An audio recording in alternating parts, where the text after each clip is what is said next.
இந்த வீடியோவில் புதிய பேமெண்ட் என்ட்ரி எப்படி உருவாக்குவது என்பது பற்றி பார்க்கலாம். பர்ச்சேஸ் சென்று பேமெண்ட் கிளிக் செய்யவும். ஒரு நிறுவனத்திலிருந்து வெளியே செல்லும் அனைத்து டிரான்சாக்ஷன்ஸையும் பேமெண்டில் என்டர் செய்யவும். உதாரணத்திற்கு, ஒரு சப்ளையருக்கு அமௌண்ட் பே பண்ண வேண்டும் என்றால் அதை இதில் என்டர் செய்ய வேண்டும். புதிய பேமெண்ட் என்ட்ரி உருவாக்க பிளஸ் கிரியேட் பட்டன் கிளிக் செய்யவும். டிரான்சாக்ஷன் முழுவதும் கேஷ் ஆக இருந்தால் கிரியேட் கேஷ் பேமெண்ட் கொடுத்து லெஜர் நேம் கொடுத்து அமௌண்ட் என்டர் செய்து, அட்வான்ஸ் ஆக இருந்தால் அட்வான்ஸ் டிக் கொடுத்து சேவ் கொடுக்க வேண்டும்.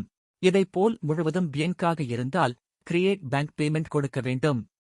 யுபிஐ வாக இருந்தால் கிரியேட் யுபிஐ பேமெண்ட் என்றும், கார்டாக இருந்தால் கிரியேட் கார்டு பேமெண்ட் என்றும் கொடுக்க வேண்டும். இப்பொழுது கிரியேட் நியூ கிளிக் செய்யவும். ஏனென்றால் இது மல்டிபேமெண்ட் மெத்தட், அதனால் கிரியேட் நியூ. பணத்தை பெறுபவரின் பெயரை லெட்ஜர் நேமில் என்டர் செய்யவும். புதிய நபர் என்றால் பிளஸ் ஐகானை கிளிக் செய்து லெட்ஜர் டீடைல்ஸ் என்டர் செய்து சேவ் கொடுக்க வேண்டும். இப்பொழுது பேமெண்ட் முறையை செலக்ட் செய்ய வேண்டும். கேஷ் பேமெண்ட் என்றால் கேஷ் செலக்ட் செய்து அமௌண்ட் ஃபில் பண்ண வேண்டும்.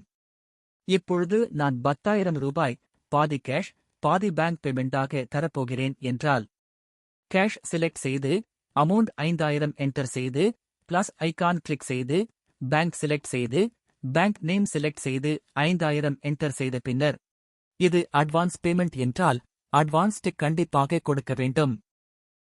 இப்போது சேவ் பட்டன் கிளிக் செய்யவும். இப்பொழுது புதிய பேமெண்ட் பில் கிரியேட் ஆகிவிட்டது. இதை தேர்மல் பிரிண்ட் எடுக்க வேண்டும் என்றால் பிரிண்ட் பட்டனை கிளிக் செய்யவும். இல்லை PDF பிரிண்ட் வேண்டும் என்றால் பிரிண்ட் PDF கொடுத்து பிரிண்ட் எடுக்க வேண்டும். Thanks for watching this video.